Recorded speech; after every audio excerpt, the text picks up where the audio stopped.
My Husband's Mother, Episode 2. If someone had told me that the man I insulted that day would become my husband, I would have laughed in their face.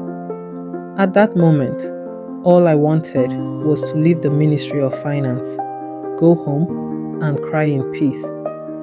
I stood outside the gate trying to book a ride with shaky hands. Network was poor, my battery was low, and my temper was still boiling. Since the ride was taking forever, I sat at a small POS stand beside the road. The woman there was counting dirty notes and arguing with someone on the phone. Abuja does not pause for anybody's heartbreak. I was still muttering insults about the rude staff lady when a familiar shadow stopped in front of me. I looked up. It was him, the reckless driver. He smiled politely, holding out his ATM card to the POS woman. "Madam, please help me withdraw 20,000. Then he turned to me. "I'm glad you're alive enough to still be angry." I frowned. "Excuse me." He chuckled softly. "I deserved that. I really am sorry for almost hitting you." This time, I only nodded.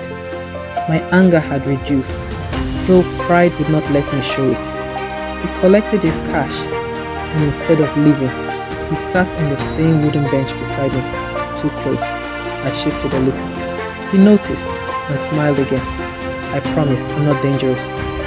"I'm not interested," I replied sharply. "In what?" "Whatever this is." That made him laugh. A calm, easy laugh.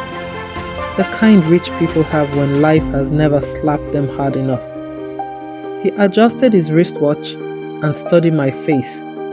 "You look like someone whose day has been ruined." I turned to him slowly. "And how is that your business?" "It isn't," he admitted. "But sometimes strangers are easier to talk to." I rolled my eyes. Then he stretched out his hand. "My name is Maxwell." I ignored the hand for 3 full seconds before shaking it briefly. "Zainab. Beautiful name," I hissed under my breath. Men and their rehearsed lines.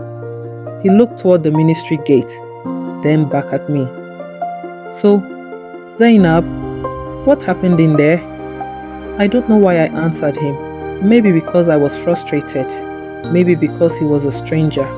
Maybe because pain likes an audience. I told him everything. How I had proudly come for my NYS CPPA posting.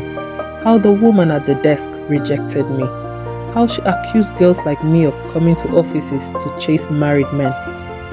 As I spoke, Maxwell listened without interrupting. When I finished, expecting sympathy, he simply asked, "Is that all?" My mouth dropped open. "Excuse me?" He quickly raised both hands. No, I'm teasing you." I glared at him. Then he said something that changed my life. "Let me see your posting letter." I laughed bitterly. "Why? So you can frame it?" "Just bring it."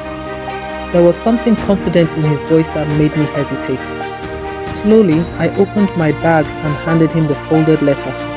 He scanned it, reached into his chest pocket, and brought out a pen. Then, right there on the bench, he signed it. I blinked. He signed again, stamped something from his wallet folder, and handed it back to me. My eyes widened when I saw the approval signature. I looked at him in shock. He leaned back casually. "I'm Maxwell Dyke, Director, Accounts and Internal Supervision." My ears rang. Director?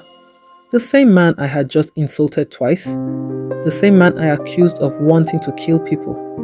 Heat rushed to my cheeks. I didn't know." "You were not supposed to know," he said with a grin. "And honestly, your insults were creative."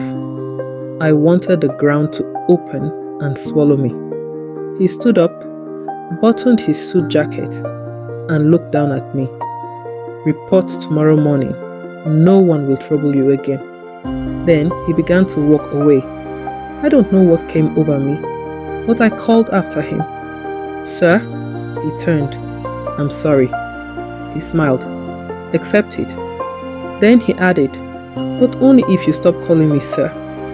He walked back into the ministry compound, leaving me stunned on the bench with my approved letter in hand. That evening, I told my mother about the miracle. She listened quietly and asked only one question. This man, did he want anything in return? I frowned. What kind of question is that? She shook her head slowly. Nothing. Just be careful of favors that come too easily. I laughed at her warning then. If only I knew that my life would become as it is now. To be continued.